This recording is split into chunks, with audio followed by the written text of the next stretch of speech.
Welcome to this video overview of working with tax authority relationships in SureTax. In this tutorial, we will cover how to set up location-based reporting in the Sure Returns module. After logging into SureTax and selecting the company you want to work with, you can use the menu to navigate to different parts of the SureTax platform. Today we're going to be focusing on the Returns module, specifically tax authority relationships, so I'll click that.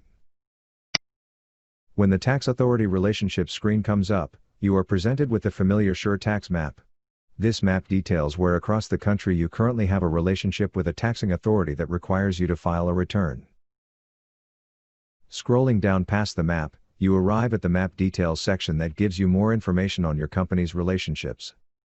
In our example, you can see that we have set up tax authority relationships in 11 states, and we have all the forms active. Let's select California and drill down a little further.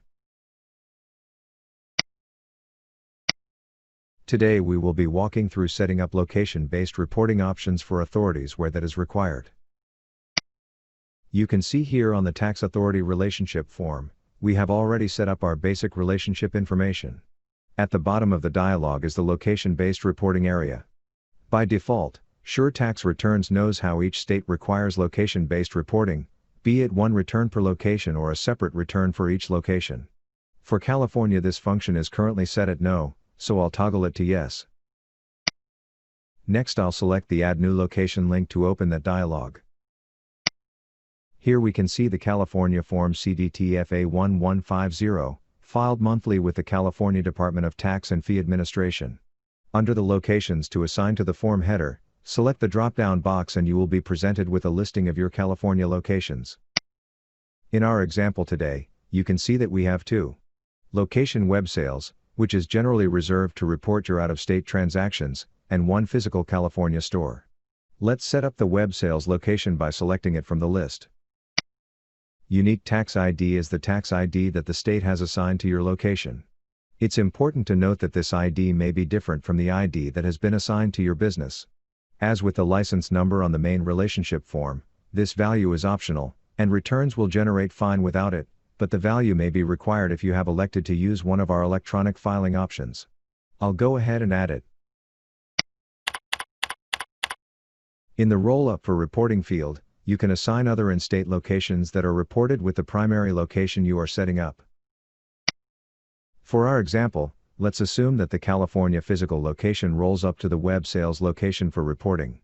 You can add this location, or multiple other locations if they're available, to the relationship using the multi-select boxes.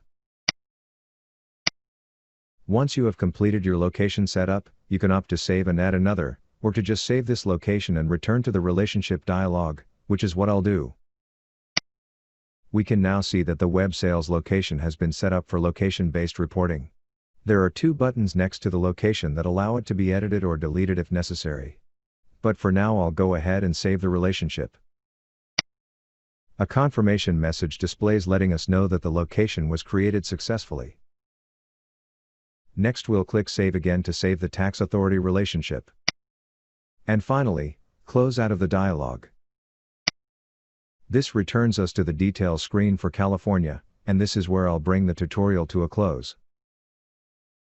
I hope this overview has familiarized you with the process of adding and editing location-based relationships for tax authorities.